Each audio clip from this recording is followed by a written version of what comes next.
Alright. Alright, today is October 1st. Or it was. This is 6 minutes ago. It's 12:06 a.m. now, October 2nd. Just got to this nice little pond. A random person just walked by and gave me some fishing bait right before I started recording, so that was nice of them. Totally meant to do that.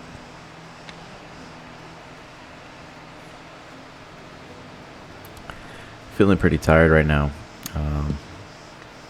It's been a long day, worked all day. One of my coworkers invited me to a concert, so after work I pretty much went straight to the concert. Just got home about 30 minutes ago. Ate some food left out from my wonderful fiance. She hooked me up with some steak and potatoes. A lot better than catching fast food on the way home. Thanks, baby. So, concert was kind of crazy. Meant to do that too. Just started out like any other night.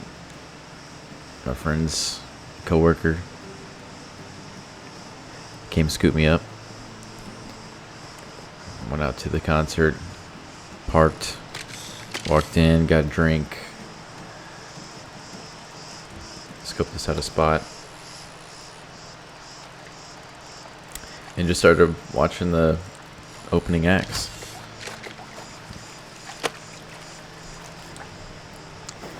Concert was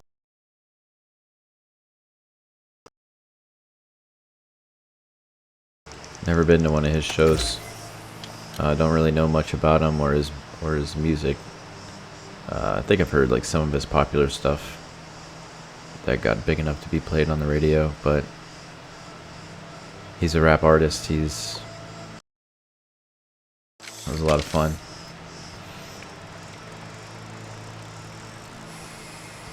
Coworker is really into him, and he came through town. It was cool.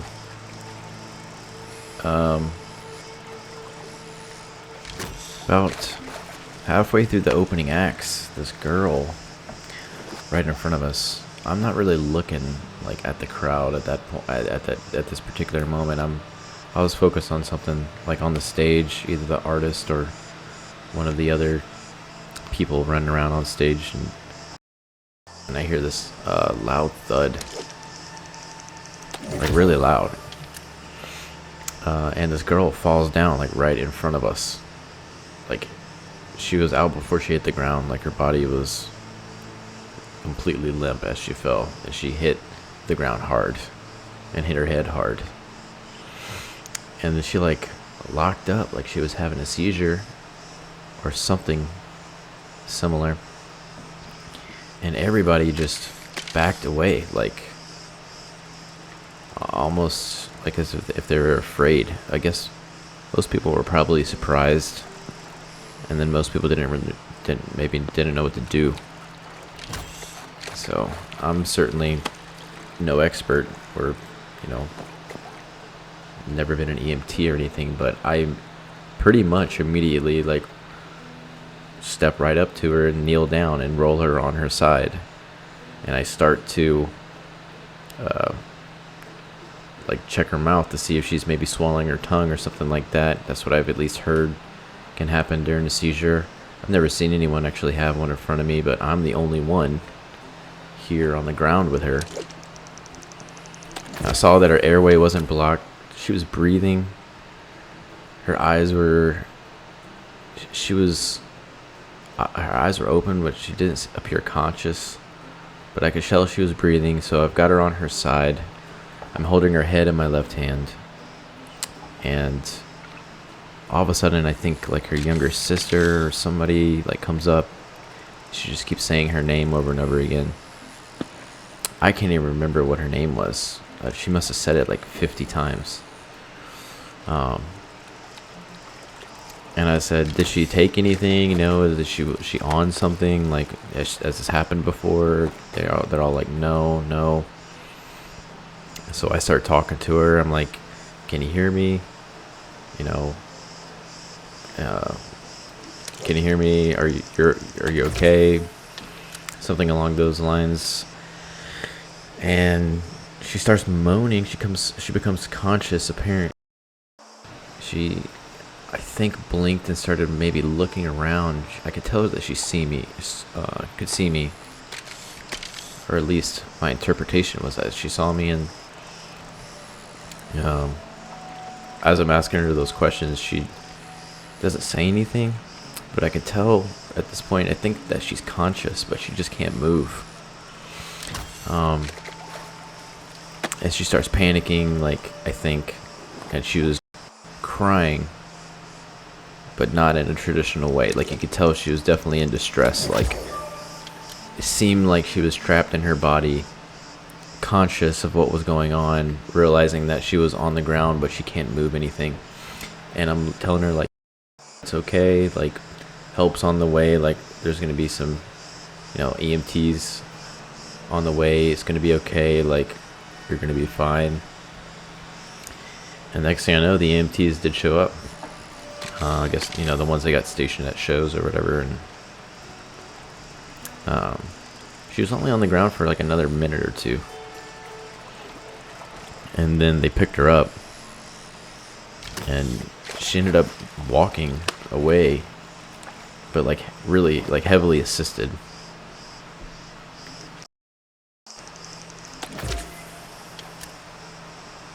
And it was so surreal. It was like a dream, because like I've never had anything like that happen right in front of me, and I've certainly never participated directly with somebody having like a medical emergency like that. I was very surprised she didn't crack her head hard enough on the ground to start bleeding. I was sure, like, when I looked at my left hand that was holding her head up, that I was going to be covered in blood, maybe. I mean, she hit the ground very hard. I don't even remember thinking like, hey, I need to help her. I just did. And I don't know why I was.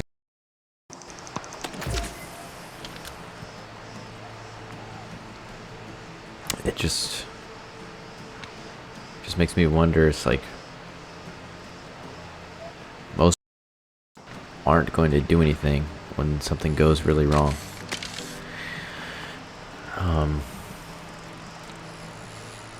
But you only need one person to do the right thing. It's the most reassuring thing, I guess. Because the other thought that I had was, look how terrifying it is to have something like this happen to you out in public and nobody does.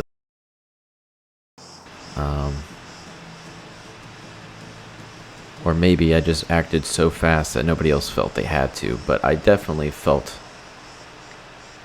like she was alone. At least until, medical help got there. If she would have, been having a more serious seizure, a life-threatening one, or whatever was wrong with her, I'm not sure I would have been able to help her. She might have just died right there.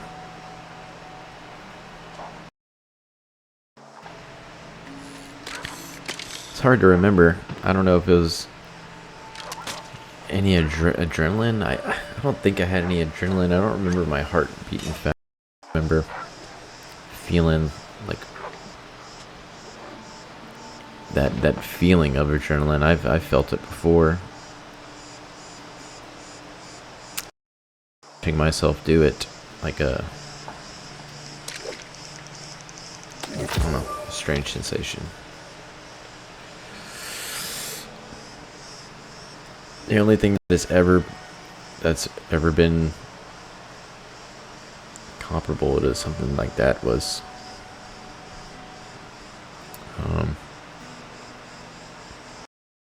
a man die who just crashed his motorcycle, and I was riding my motorcycle. I was on a very popular highway, and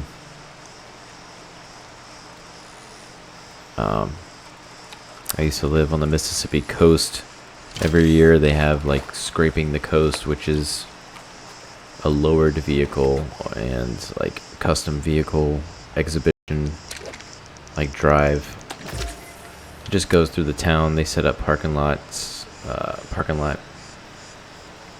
parties and events and stuff, and it's a big deal. There's thousands of people that flood to it. Decided to ride my bike during one year, and I was at a red light, a gentleman on his bike in front of me, and we got the green light. He takes off, and we're about halfway through the intersection. I was about a quarter of the way. He was a little more than halfway through the intersection, and a car just came barreling from the street on the right hand side, ran their red, and attempted to make the right turn that they were taking at really high speed and cut them off, because they basically drifted out into the middle of the intersection in front of all of us. I wasn't going that fast. I was able to stop. He was going at least 25, 30 miles an hour. It doesn't sound like that's very fast, but it is. You know, the human body is not really meant to move that fast. It's very vulnerable, and he lost control of his bike. Lost control of the throttle, which is something in an emergency situation on your motorcycle. If you lose throttle control, it can make you lose any and all control that you had left, and that's exactly what happened. He swerved to miss the car, but lost throttle control, and basically ran his bike off the road into the median where there's palm trees, and he hit a palm tree head on, about 30, 35, 40 maybe, because he lost control of his throttle. He maybe was going a little bit faster than he intended, and just hit this palm tree head first, and immediately fell to the ground. Bike went spinning. You know, he slid maybe a few feet after that, but mostly went from, 30, 40 miles an hour to a dead stop because of how, I pull over. So do a lot of other people. Some people are hysterical. Some people got very close to him right away. I kept my distance for the most part through the whole situation. People in front of me were able to pull over and get to him faster than I was, but after I stopped, I was standing behind them. I remember there was a woman next to him, there was a guy next to me, and at least 10, 20 other people watching from various spots on the road. Somebody was shouting, to take his helmet off. Other people were shouting not to touch his head in case his neck was broken. He was just moaning in a lot of pain. And we're just sitting there watching this man die, basically. Utter helplessness. There's nothing that anyone could have done for him. He's lying on the ground. First drop to the head for sure, and I don't know what else he broke, but I'm sure he broke something else. And they put him on the stretcher, and I mean, as soon as they move him, I think he went into cardiac arrest, and then they put him back down to immediately start CPR. I think once the first or second round of CPR didn't work, then they just continued to load him to the ambulance and get him out of there, but he never regained consciousness or a pulse. I think he died right there.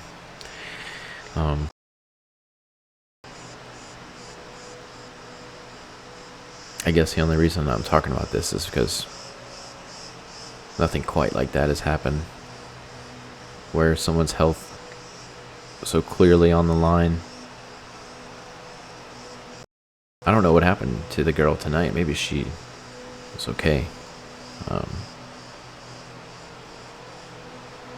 I mean, I'll never know her name, and I'll never know if she's okay, but I hope she is. The gentleman on the motorcycle, his name was Jason Owens, to his funeral. And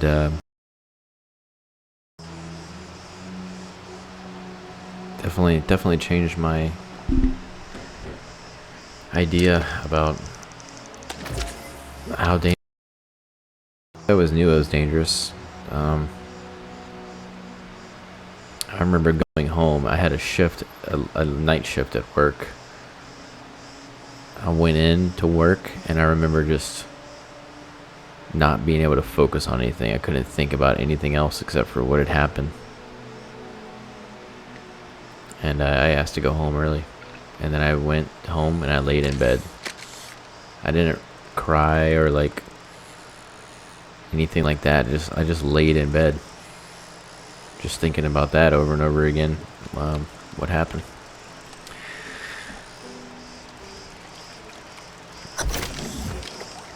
It's pretty amazing. Any moment could be it. You know, she was just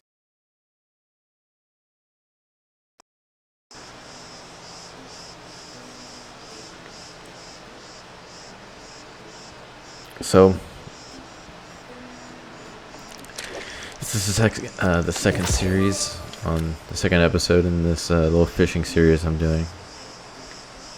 I think I want to end it here pretty much. I didn't mean for this one to be a dark conversation with myself.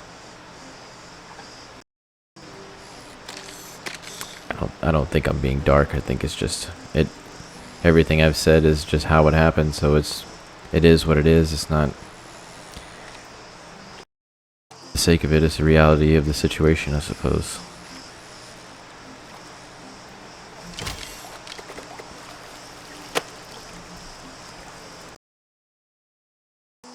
But I am tired. That's for sure. I really would like to keep playing, but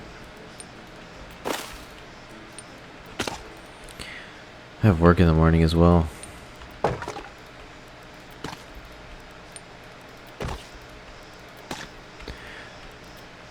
Have you ever thought, like, I wish you just didn't have to sleep?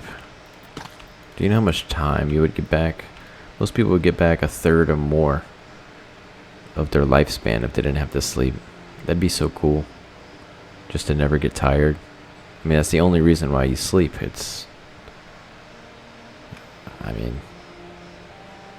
You either sleep to skip time or because you're really tired, I guess. This could be another motive for sleeping. But if you didn't get tired, or if we didn't sleep, there'd be no reason for it. That'd be pretty awesome. Just do whatever you want to do with all that extra time.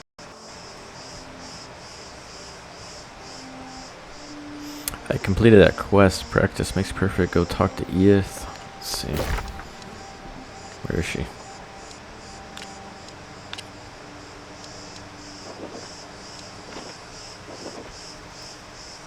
I don't see the marker. Am I blind?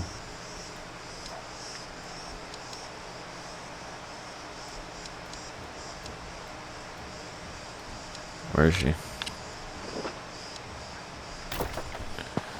Practice makes perfect. 2 markers to the south here. Let's see. Oh, there's one. Yep, that's where she is. I can teleport here and then run there. I don't know if I'm going to do that right now. Do one more cast.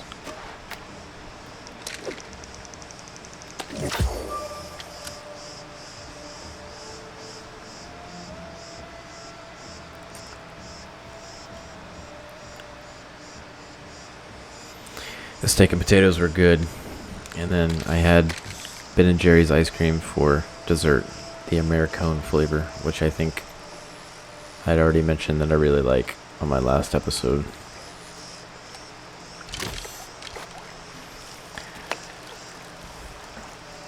Thanks for hanging out with me. Sorry about my tired voice. Barely hanging on, which is why I'm probably going to sleep right now. Have a great night or day.